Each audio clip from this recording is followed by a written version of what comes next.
반갑습니다. 오늘 우리 그 일부는 김인세 의료원장님께서 이 좌장을 맡으셔가지고 소개해 주셨는데 또 병원에 급한 회의가 있으셔서 잠시 참석을 하러 가셨고요. 우리 진료처장님께서 저와 같이 이제 지금 2부를 진행하겠습니다. 여러분들 그 유방암 강의를 듣다 보면 가족들이나 친척 중에 이런 분도 있을 수 있고 또 본인이 그러신 분도 있고 전혀 관계없이 또 의학적 상식을 좀 더 넓히기 위해서 들으시는 분도 있고 한데 어쨌든 오늘 이렇게 많은 분들이 어려운 시간을 내주셔서 이렇게 강의에 참석해서 대단히 감사합니다. 그래서 끝까지 계시면 저희들이 경품 추첨도 하고 좋은 선물도 받아가시고 또 질문 시간을 잠시 또 강의가 끝나면 갖도록 하겠습니다. 그래서 궁금한 게 계시면 질문을 해주시면 되겠습니다.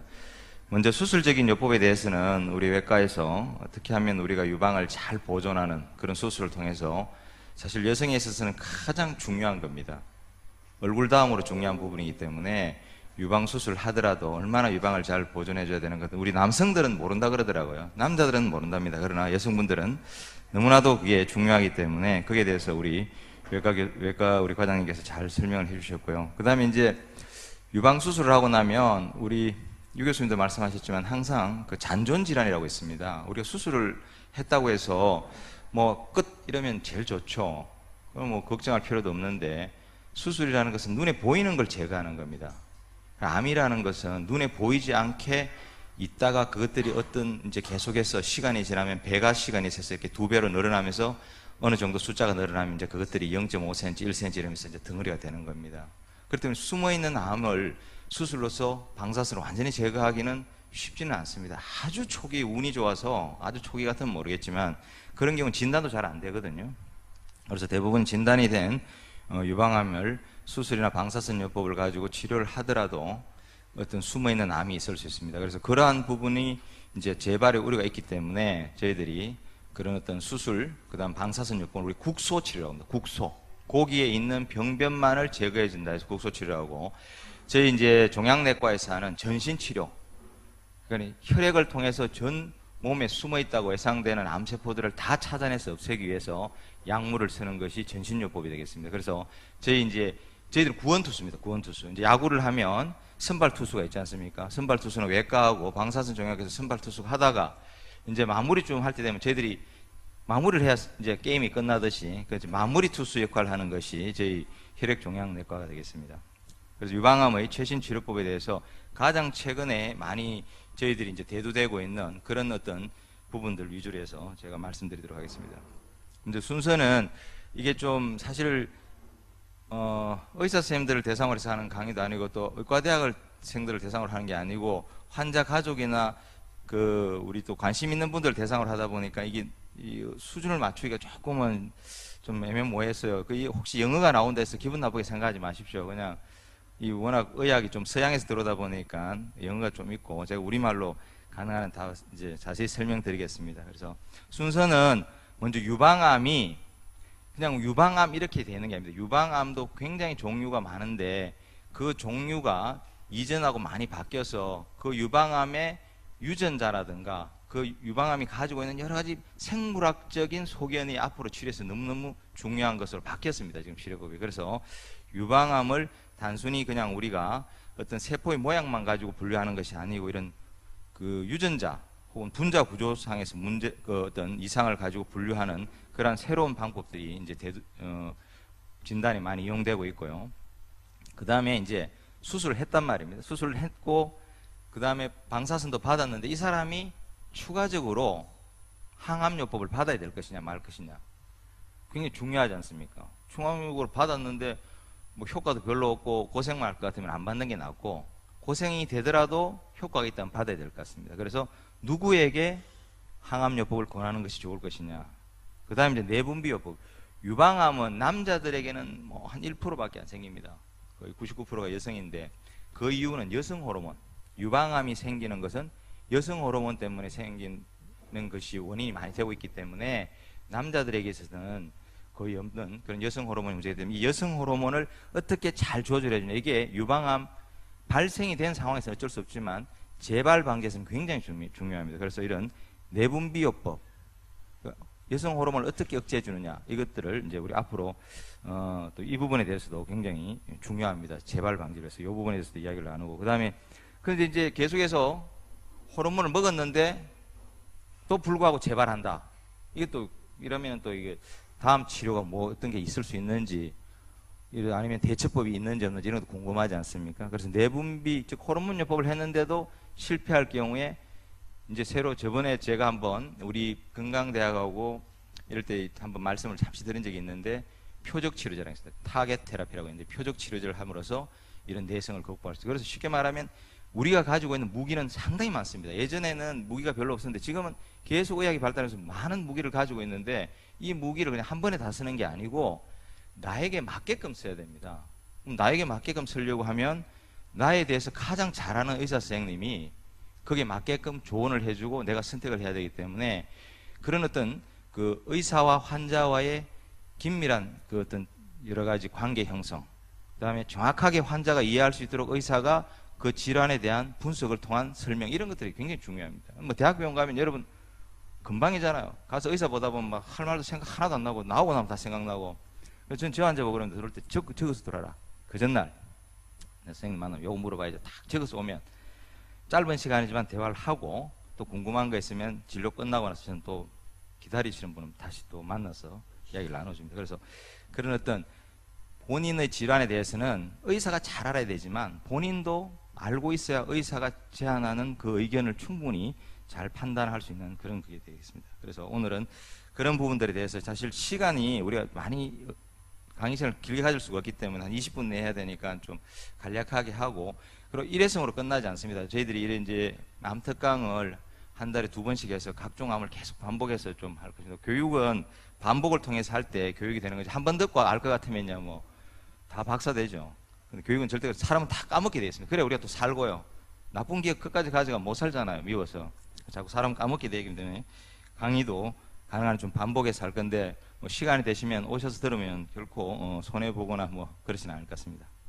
유방은 이렇게 생겼는데요. 유방암은 이런 데 안 생깁니다. 대부분 요 유선, 아까는 우리 유 교수님 젖이 나오는 제일 말단부에서 생깁니다. 항상 그게 피부 쪽에 가깝게 있을 수도 있고 저 깊숙이 있을 수도 있거든요. 요 끝에 여기서 생깁니다. 여기에서 생기고, 여기에 대한 조직 검사를 딱 해서, 이게 옛날에는 그냥 조직 염색만 해가지고 무슨 형의 암이냐 이랬는데 요새는 절대 그러지 않습니다. 유전자 분석을 해가지고 내 유방암이 생긴 원인이 어떤 유전자 이상이냐를 확인하고 거기에 맞춰서 치료를 해줘야 됩니다. 그렇게 해야 재발을 하지 않습니다.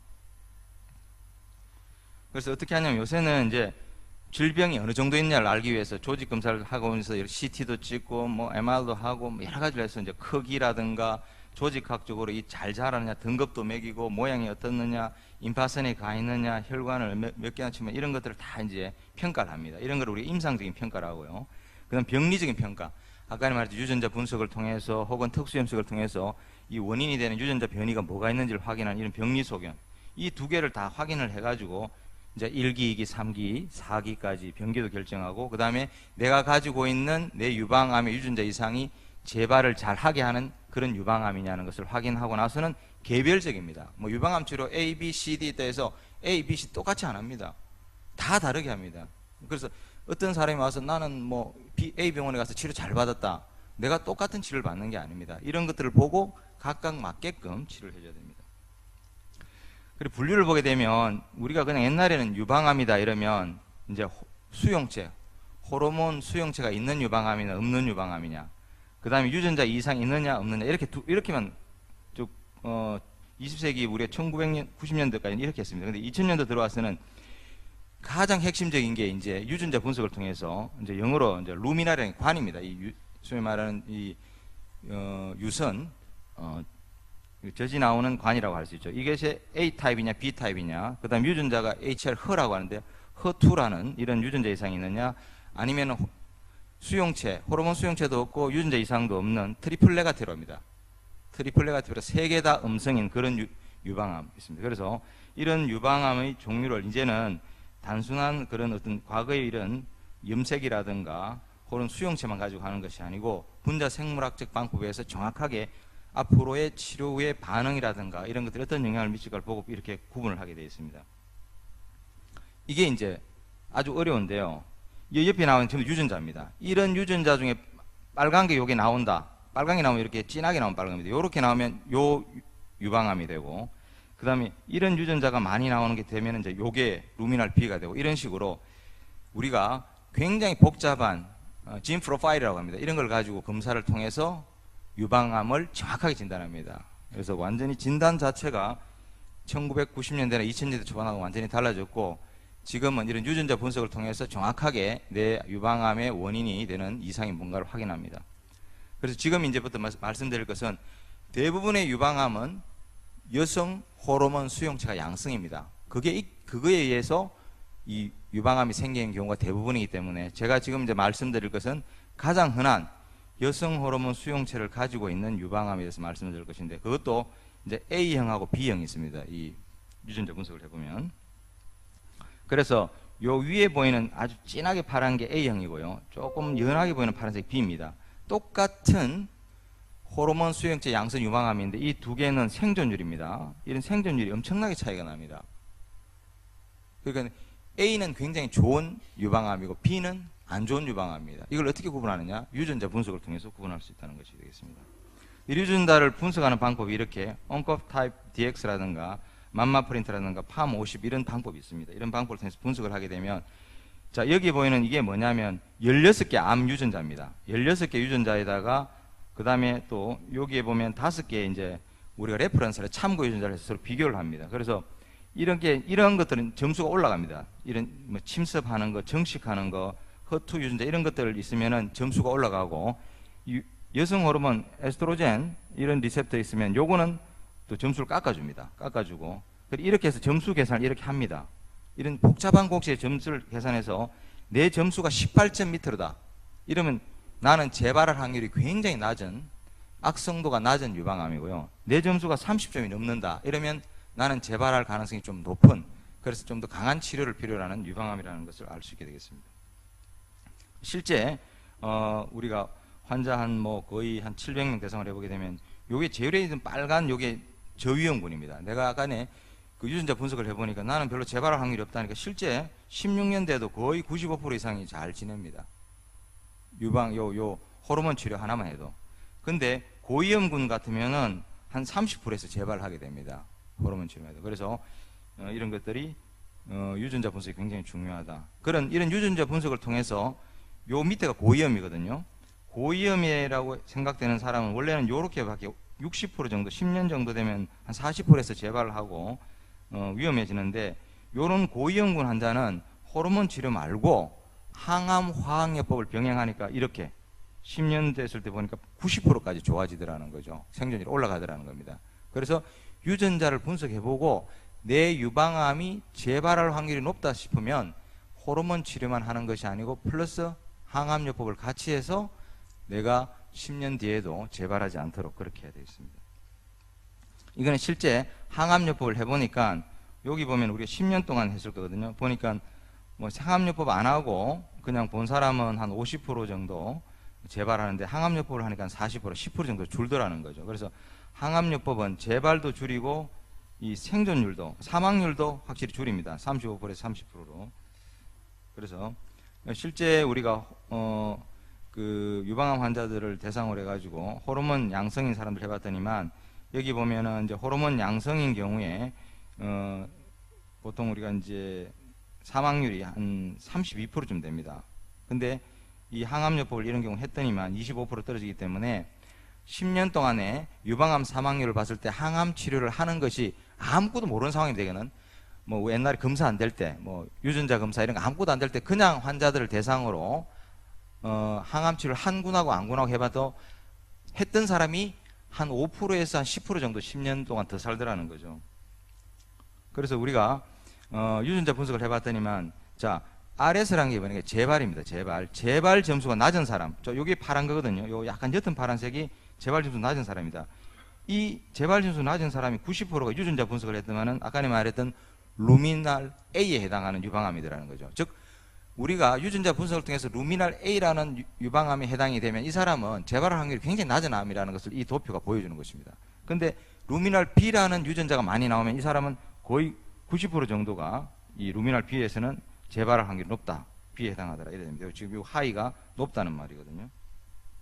그래서 실제 우리가 그 유방암 환자들에서 이제 성장 속도를 봤더니만 루미날 A는 별로 안 자랍니다. 빨리 안 자라는데 루미날 B는 굉장히 빨리 자랍니다. 그래서 이런 성장 속도도 빠르다는 걸 알 수가 있고, 그리고 이제 무변 생존율을 우리가 봤더니만 아무 치료를 하지 않고 그냥 봤습니다. 치료하지 않고 수술 후에 쭉 장기 관찰을 했더니만 A라는 군하고 B를 봤을 때 A군이 10년째 보면 훨씬 거의 80% 이상 살고 B군은 거의 한 50%밖에 되지 않습니다.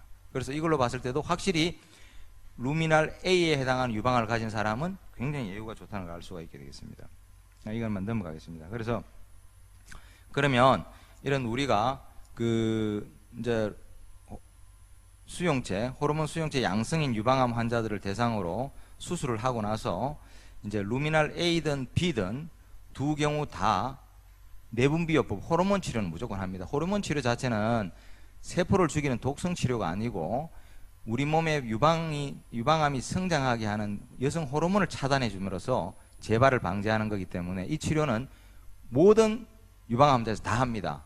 하지 않는 사람은 트리플 네거티브를 했습니다. 아까 내가 말했죠. 3개 다 음성인 그런 유방암이, 그는 효과가 없습니다. 남자 효과 없습니다. 남자 유방암 걸리거든요. 얼마 전에 그 TV 드라마에 뭐 하나 있었는데 남자 유방암 걸려가지고 나온 드라마가 하나 있습니다. 그런 데서 남자는 이럴 필요가 없습니다. 그래서 여자애는 다 한다. 그러면 가장 효과적인 게 뭐냐는 거죠. 가장 효과적인 게 뭐냐를 보게 되면, 자, 이게 좀 외국에서 한 건데요. 폐경이 된 여자입니다. 폐경이 된 여성, 50대 이후 폐경이 된 여성에서 유방암이 오면은 이런 약제를 두 종류가 있습니다. 타목시펜이라는 게 하고 아로마테이즈 이너비터에서 레트로졸이라고 하는 이 두 가지가 유방암에서는 그 호르몬제는 거의 대표적인 겁니다. 그래서 이 두 가지 약을 여러 개를 이렇게 조합해서 연구를 해봤습니다. 이건 연구를 어떻게 했냐를 보여주는 거고요. 어쨌든 연구를 해보니까 서지 않은 것보다 선군에서 재발률이 거의 한 15%가량 떨어졌고요. 여기에서 보면은 사망률도 거의 한 15%가량 줄였습니다. 그래서 유방암에서는 호르몬 치료를 반드시 해야 된다. 그렇게 해주면 자, 재발할 확률이 10% 내지 15% 떨어지는데, 문제는 뭐냐면 우리가 이 유방암 환자들은 알겠지만 5년 정도 호르몬제를 먹습니다. 5년을 먹고 안 먹어도 되는데 5년을 먹고 봤더니만 그 이후 10년까지 매년 한 4% 정도씩은 암이 생기더라는 거죠.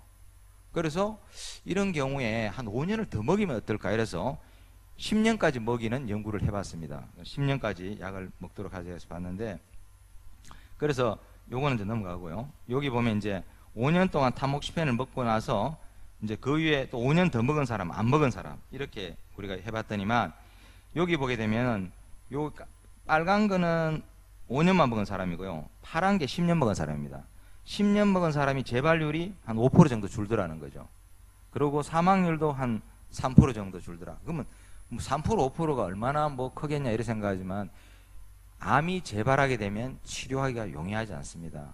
굉장히 힘들기 때문에 3% 5%가 굉장히 큽니다. 그래서 별로 부작용도 없는 이 호르몬 약은 5년보다는 10년 먹는 것이 더 좋겠다.